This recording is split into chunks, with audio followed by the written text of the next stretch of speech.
Magandang araw, Pilipinas. Magandang araw, mga minamahal na kababayan. Lalong-lalo na yung ating mga kapwa magsasaka at mga overseas Filipino workers. Magandang araw po sa ating lahat. Maganda nga ba yung araw ngayon para sa ating bayang Pilipinas at para sa mamamayang Pilipino? Ako po ay narito pa rin sa Baguio City at natapos na rin po yung pagpupulong na dinaluhan natin dito. Nakita nyo naman po doon sa ating live kahapon na ako ay naimbita bilang isa sa mga nagsalita dito sa isinusulong nating modernization ng transport system dito sa ating bansa. At dito nga sa Baguio, Benguet, Cordillera area ang magiging pilot project nitong mga naimbita nating mga Korean and Chinese investors para po sila ang magbigay ng suporta dito sa transport sector dito sa buong Cordillera Administrative Region. At panoorin na lamang po ninyo yung ating naging vlog kahapon habang nasa TikTok pa at nasa Facebook. At alam po ninyo ay matagal na nating programa po itong isinusulong. Bago man lang po mag-eleksyon ay dito na po itong nakakasang ito. At salamat naman. At itong mga naimbita nating mga Korean and Chinese investors ay willing po sila na magbigay pa rin ng suporta at mamuhunan po dito sa ating bansa. Kaya po tayo naluwas sa Baguio kahapon. Pero sa ngayon po, ang pag-uusapan natin ay itong mainit na balita na nananawagan ang Pangulo ng Pilipinas na patalsikin ang mga cabinet members. Nagpanawagan siya ng courtesy resignation ng lahat ng cabinet members. Ito ay talaga pong nakakabahalang sitwasyon. Pag-amin po ito ng kasalukuyang pamahalaan at ng administrasyon na nakaupo ngayon na talaga pong bagsak ang gobyerno. May tinatawag nating broken government, failure of administration ang nangyari ito. Alam na naman po natin yan. Bago man lang po maghalalan, alam na po natin yan na talaga pong bagsak itong gobyernong ito. Pero hindi po nila inaamin, tinatago po nila sa atin ang sitwasyon ng pamamahala dito sa Pilipinas. Pero ramdam na ramdam ng karamihang mga Pilipino ang kahirapan, ang kawalan ng pag-asa dahil po dito sa mali-maling palakad po ng pamahalaan. At diyan ay hindi na po nila maitago pagkatapos po ng halalan dahil yung resulta po ng halalan nagpapatunay lamang po na ang kasalukuyang pamahalaan at administrasyon ay hindi natutugunan ang pangunahing pangangailangan ng bayan at ng mamamayang Pilipino. Kaya po wala pong nanalo sa kanilang mga senador na kandidato nung nakaraan. Itong partido federal ng Pilipinas, 3 sa kanilang mga kandidato, lahat po ay natalo. At marami po sa kanilang mga sinuportahang mga local officials at iba pang mga posisyon sa Kongreso ay natalo rin po sila. At mismong ang campaign manager po ng grupo po ng alyansa ang sabi na kung bakit ganun ang naging resulta ng eleksyon, lalong-lalo na sa mga posisyon ng pagka-senador. At nabanggit na po niya ang kadahilanan po dyan na mga kinuhang mga pundo ng bayan para gamitin sa politika, lalong-lalo na po yung mga bilyong-bilyong salapi na binigay sa mga kongresista sa ayuda, sa mga proyektong pangsarili ng mga nasa pamahalaan ay hindi po nakatulong para po ay manalo ang kanilang mga kandidato. Pero maliban po dyan ay alam naman po natin na marami pa pong dahilan kung bakit nagkaroon ng pagbagsak ang popularidad at kumpiyansa ng mamamayang Pilipino sa nakaupong administrasyon at sa pamahalaan. Isa po dyan ay ang malawakang korupsyon na alam naman po lang lahat na yan. Lalong-lalo na itong magkasunod na dalawang budget ng Pilipinas, 2024 National Budget, 2025 National Budget, itong GAA na hanggang ngayon po ay nililitis pa po yan sa Korte Suprema. Alam na po yan ng mga kababayan po natin na masyado pong institutionalized, systematic po yung korupsyon na nagaganap dito sa nakaraang 2 taon mahigit ng pamamahala ng kasalukuyang administrasyon. Maliban po sa malawakang korupsyon, andyan pa rin yung pinangangambahan ng nakararami natin, lalong-lalo na po yung ating mga kapulisan at mga militar ito po yung pakikipagsabwatan ng gobyerno sa teroristang grupo ng CPP, NPA, NDF. At nakita natin yan na ginamit po sila at sila ang namuno upang sa ganun ay ma-impeach si Vice President Sara at sa mahuli at maipadala sa ibang bansa si Tatay Digong.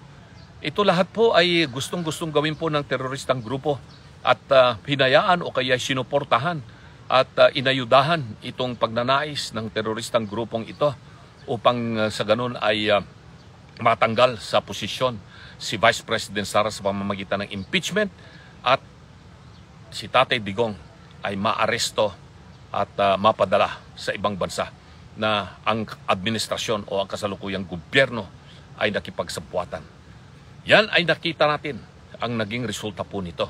At dahil sa pangamba po na talagang tutuluyan ng babagsak itong gobyernong ito, kung hindi po nila gagawin ang mga tamang pamamaraan ng pagpapatakbo ng pamahalaan.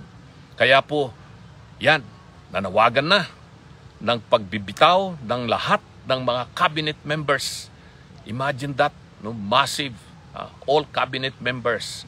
2 hours ago, pinanawagan ng Malacanang na magbitiw sa posisyon ang lahat ng cabinet members. Ngayon lamang po nangyari yan sa kasaysayan ng politika dito sa Pilipinas. Yung call for a mass resignation of cabinet members, ito ay nagpapatunay na nagkaroon ng talagang pagbagsak, no, ng gobyerno. Mabuti na rin lamang at inaamin po nila an admission of failure of governance, an admission of a broken government, an admission of an administration na wala ng kumpiyansa yung mga tao. Kahit papaano, meron pang nalalabing panahon para maayos yung ating pamamahala o ang ating gobyerno dito sa ating bansa. Sana nga po, magbitaw at totoong tatanggalin yung mga opisyal ng gobyerno na nakaupo sa kasalukuyan na sila ang nagbibigay ng mga payo kung ano man po ang gagawin ng nakaupong Pangulo. Alam naman po natin kung ano ang klaseng pamamahala ang nagaganap po ngayon sa ating gobyerno. Hindi lamang po ang Executive Department o ang Malacanang ang may kakulangan sa pamumuno. Pati na rin po yung ibang departamento ng ating pamahalaan. Ang legislative branch of government in particular, ang Kongreso ng Pilipinas, nakita naman po natin kung ano ang kanilang ginawa nitong nakaraang 2.5 taon, magtatatlong taon na. At kung ganito't ganito pa rin ang mangyayari sa susunod pong mga buwan, mga taon na nalalabi ng administrasyon na ito, ay tuluyan na pong malulugbok ang bansa nating Pilipinas. Tuluyan na pong ang ating mamamayang naghihirap at mas marami po sa ating mga mamamayang ngayon ang lubos-lubos ang kahirapan, ay mawawalan na po ng pag-asa. Nakita natin nitong nakaraang halalan kung gaano ang malawakang pagsira ng ating demokrasya sa pamamagitan po ng mga lawakang pagbili, pagbenta ng mga boto. Hindi po natin masisi itong ating mga kababayang naghihirap na tumanggap po sila ng salapi o anuman pong pabuya o ayuda na galing sa mga politiko dahil nga po sa sobrang kahirapan po nilang nadarama. At dahil na rin po alam po nila yung talamak na korupsyon na nangyayari sa pamahalaan. Kaya sabi ng ating mga kababayan, sayang din yung binibigay na konting pera ng mga kandidato sa eleksyon. Kaya yan po yung mga nakita po natin. At hanggang ngayon, mismong ang Pangulo ng Pilipinas, inamin niya doon sa ginawa po niyang interview sa isang podcast na hindi naramdaman ng ordinaryong mamamayang Pilipino kung anumang programa ang ginawa ng administrasyon. Meron nga ba ang ginawang programa ang administrasyon upang sa ganon ay maramdaman ng ordinaryong mamamayang Pilipino? Wala po tayong nakita na programang talaga pong nagbago yung buhay ng ating mamamayang Pilipino o nagkaroon sila ng pag-asa na mabago po ang kanilang kalagayan. Nakita natin yan sa kanilang sagot sa mga surveys na ginanap ng mga iba't ibang ahensya o kumpanya na nagsagawa po nitong tinatawag na pagtatanong o survey ng ating mamamayang Pilipino. Nakita natin ang resulta po ng halalan. Isa na po dyan yung resulta po ng overseas Filipino workers absentee voting. Isa na rin po dyan yung resulta rin po ng local absentee voting ng mga kawani opisyal ng militar at pulis. At nakita natin ang kagustuhan po nila na talaga po namang sinabi na ang sinusuportahan po ng mga absentee voters, overseas Filipino workers at ang ating mga kapulisan at ang mga militar at pati na rin po mga media, ang kanila pong sinusuportahan ay ang panawagan ng pagbabago at tayo po na nasa grupo po ng PDP Laban, Team Duterte ang nakakuha ng mas nakararaming boto dito sa dalawang sektor na ito. At iyan po ay isang sukatan kung ano talaga yung tunay na nangyayari sa ating bayan. Ito ngayon ang abangan natin, mga minamahal na kababayan. Magsusubmiti nga ng courtesy resignation ang mga cabinet members na lahat po sila ay pinagbibitaw ng Pangulo. Ay sino-sino naman kaya ang mga tatanggalin at papalitan? O kaya ay walang mapapalitan sa mga cabinet members? Madali lamang po ang manawagan ng pagbibitaw ng mga nakaupong opisyal. Pero tatanggapin ba yung kanilang mga resignation? O magkakaroon lang ng reshuffling, paiikot-ikutin lang at pare-pareho pa rin pong mga personalidad ang mananatili sa pwesto? Ay sana nga po ay sincero itong panawagan na ito at magkakaroon talaga ng totoong aksyon.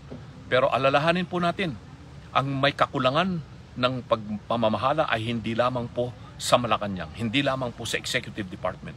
Malaking kawalan din po o pagkukulang ang nasa Legislative Department. Ang nasa Legislative Department, lalong-lalo na po ang sa Kongreso ng mababang kapulungan. So, yan po yung abangan po natin. No? At tingnan din po natin ang ating pangatlong sangay ng pamahalaan, ang Judicial Department. No? Tingnan po natin kung ano po rin po yung nangyayari sa ating Judicial Department. At sana nga, at ang ating mga namumuno sa kasalukuyan ay gagawin nila po yung tama dito sa nalalabing 3 taon ng pamumuno ng kasalukuyang administrasyon. Pero ito ang talagang nangyari. Tanggapin natin ang katotohanan. Bagsak po itong gobyernong ito. Sira po itong administrasyon na ito. Kaya pa ba natin itong ayusin? Kaya pa ba nitong matugunan ang pangangailangan ng bayan at ng sambayan ng Pilipino? Saan mang panig mo ng mundo po sila naroon, baging sila po ay naririto sa ating bansa o nasa ibang bansa, natutugunan ba ng ating pamahalaan ang pangangailangan? Marami po ang mga dapat pa pong ayusin. Hindi lamang po ng lokal na pamumuno, pati na rin po yung ugnayang panglabas ng bansang Pilipinas sa mga iba't ibang bansa, lalong-lalo na po dito sa ASEAN o sa buong Asia. Tignan din po natin yan. Kasi sa ngayon, hindi na po pwede na ikaw lamang mag-isang bansa. Kailangan po magkaroon ng matindi at malakas na ugnayan ng mga bansa, lalong-lalo na po sa rehiyon ng Asia.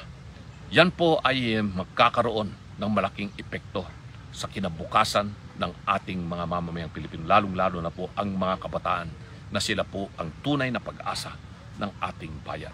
So abangan po natin itong sitwasyon na ito. Matyagan po natin at gaano ba kabilis ang magiging aksyon o reaksyon ng pamahalaan dito sa kanilang naging desisyon na tanggalin ang mga nakaupong mga cabinet members. Sino-sino ang matatanggal, sino-sino ang ipapalit, at sino-sino ang mananatili. Tulad ng sinabi ko, kung ito lang naman pa ay panawagan lamang, magsusubmiti nga po sila ng kanilang mga resignation, courtesy resignation, pero hindi naman po sila tatanggalin o kaya patatalagalin pa sila sa pwesto. Wala rin pong saysay kung hindi lang po ito ay propaganda lamang. Hindi po ito tunay na hakbang ng pagbabago at pagsasaayos ng pamahalaan. Abangan po natin yan. Kasi po, kung talagang ang liderato ay may matatag na paninindigan, hindi mo na kailangan po ang courtesy resignation. Itanggalin na lamang po sa pwesto kaagad itong mga cabinet members na hindi po sila nagkaroon ng tunay na damdamin at paninilbihan para sa kapakanan ng bayan at mamamayang Pilipino. Yan po yung ating live ngayong araw na ito. Tayo po ay mananatili pa rin po dito sa Baguio at may mga iba pang aayusin po natin na pakikipagpulong po rito. Tulad ng sinabi ko, pinuntahan ko po rito sa Baguio ay para tulungan maisaayos itong modernization ng transport sector dito sa Cordillera Administrative Region. At nagpapasalamat po ako sa mga membro po ng Cordillera Transport Sector and Cooperative dito sa Baguio at Benguet at ibang probinsya rito, Abra, dito sa Kalinga, Apayao, Ifugao, na nagpuntahan po rito sa Baguio kahapon at saka ngayon upang sa ganon ay magtuloy-tuloy na itong proyektong ito. At muli, sa ating mga kababayan, abangan po ang susunod na mangyayari dito sa isang panawagan ng malawakang reorganisasyon ng gobyerno. Abangan din po natin kung anong mangyayari sa Kongreso ng Pilipinas at saka sa Senado. Maraming salamat po muli, mga minamahal na kababayan. Mabuhay po tayong lahat. Mabuhay ang sabay ng Pilipino.